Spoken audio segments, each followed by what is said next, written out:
Quero cumprimentar a ambos, os senadores Cristóvão Buarque e Jorge Viana, por suas considerações a respeito de como precisamos dar prioridade à melhoria da educação.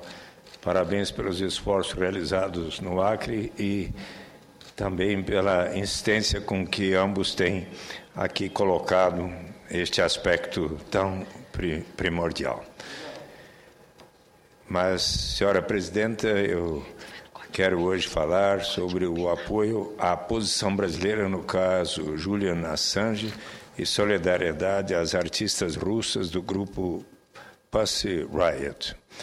Tenho acompanhado com atenção e me associado à firme posição tomada pelo governo da presidenta Dilma Rousseff de apoio à soberania do Equador em face de possível quebra de inviolabilidade de sua representação diplomática em Londres.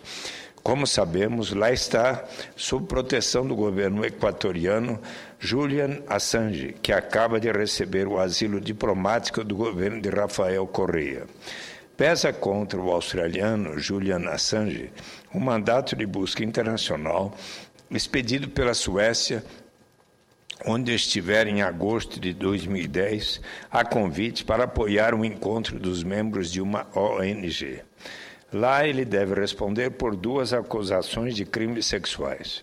Segundo informações da mídia internacional, a mulher organizadora do evento, que também o havia convidado para dormir em sua casa, acusa-o de, durante um ato sexual consentido, ter furado a camisinha de propósito. A segunda denúncia parte de outra mulher que, em seguida à palestra proferida por Assange, foi com ele a um bar, a um cinema e depois foram dormir juntos. A denunciante afirma que o sexo que fizeram na manhã seguinte, sem camisinha, foi sem o seu consentimento. Apesar da gravidade das acusações, que precisam ser respondidas por Julian Assange nos tribunais da Suécia, o problema estaria restrito a questões do direito privado, não fosse ele o responsável pelo site Wikileaks, que muita dor de cabeça tem dado a vários governos ao redor do mundo.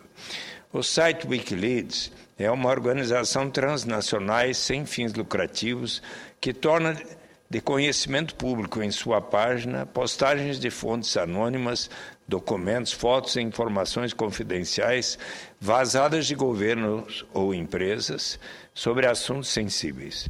A página, administrada por The Sunshine Press, foi lançada em dezembro de 2006 e em meados de novembro de 2007 já continha 1,2 milhão de documentos. Ao longo de 2010, o Wikileaks publicou grande quantidade de documentos confidenciais do governo dos Estados Unidos com forte repercussão mundial. Em abril, divulgou um vídeo de 2007 que mostra o ataque de um helicóptero Apache norte-americano, matando pelo menos 12 pessoas, dentre as quais 2 jornalistas da agência de notícias Reuters, em Bagdá, no contexto da ocupação do Iraque. Outro documento polêmico mostrado pela página é a cópia de um manual de instruções para tratamento de prisioneiros na prisão militar dos Estados Unidos em Guantánamo, na ilha de Cuba. Em julho do mesmo ano de 2010, o Wikileaks promoveu a divulgação de uma grande quantidade de documentos secretos do Exército dos Estados Unidos, reportando a morte de milhares de civis na guerra do Afeganistão, em decorrência da ação de militares norte-americanos. Finalmente, em novembro, publicou uma série de telegramas secretos enviados pelas embaixadas dos Estados Unidos ao seu governo. Sobre a ponderação de princípios, a escritora Rosemary Muraro acerta ao dizer que todos os povos do mundo civilizado receberam as informações do Wikileaks como uma grande contribuição à liberdade da imprensa. Nos Estados Unidos, corre um processo em desfavor da Bradley Manning, analista de inteligência do Exército, que é acusado de ter vazado os documentos secretos para o Wikileaks em 2010. Segundo informações da Folha de São Paulo, o analista pode ser condenado à morte por uma corte marcial. Por conta da possibilidade de a Suécia o enviar para julgamento nos Estados Unidos, onde poderia ser condenado à morte, é que Julian Assange pediu asilo ao Equador. Conforme explica o professor aposentado da Unicamp e membro da Anistia Internacional, Carlos Lungarzo, por força do artigo 14 da Declaração Universal dos Direitos do Homem, aprovada pelas Nações Unidas em 1948, tanto Julian Assange tem o direito de pedir asilo, quanto o Equador tem a prerrogativa de concedê-lo, pois o artigo é claro, artigo 14. Todos têm o direito a buscar e desfrutar em outros países do asilo contra a persecução. Segundo o escrito do professor Carlos Lungarzo, Assange buscou asilo, como diz o artigo 14, e foi reconhecido como asilado pelo Equador através de sua embaixada. Portanto, após recebido o asilo do Equador, Assange tem direito a desfrutar desse asilo em território equatoriano. A proibição do Reino Unido de que Assange seja transportado em segurança ao Equador é, portanto, uma violação desse direito. A análise que passo a fazer considera minhas convicções pessoais e a experiência de tudo que tenho visto ao longo dos anos na minha vida pública. Assim, penso que devemos priorizar com todas as forças a liberdade de expressão dos indivíduos, a liberdade de imprensa e a transparência total em tudo que se relaciona com a vida e o poder públicos. O cidadão tem o direito de saber, sem precisar justificar, tudo que de público ocorre à sua volta. Nessa linha, o Brasil deu um passo importante no sentido de conceder maior transparência à coisa pública quando aprovamos a Lei 12.527 de 2011, a Lei de Acesso à Informação. Julian Assange, e isto é muito importante, já se prontificou a responder perante a Justiça da Suécia pelos delitos sobre os quais é acusado, desde que não seja de lá extraditado para os Estados Unidos da América. Eu sou plenamente favorável a que as pessoas respondam por todos os seus atos. A justiça deve ser a virtude maior e o mote de nossas ações.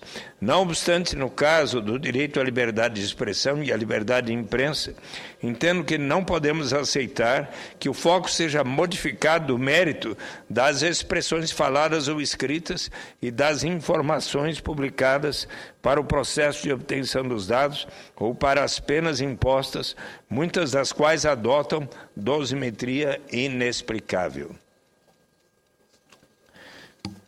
Esse é o caso, por exemplo, que está ocorrendo na Rússia.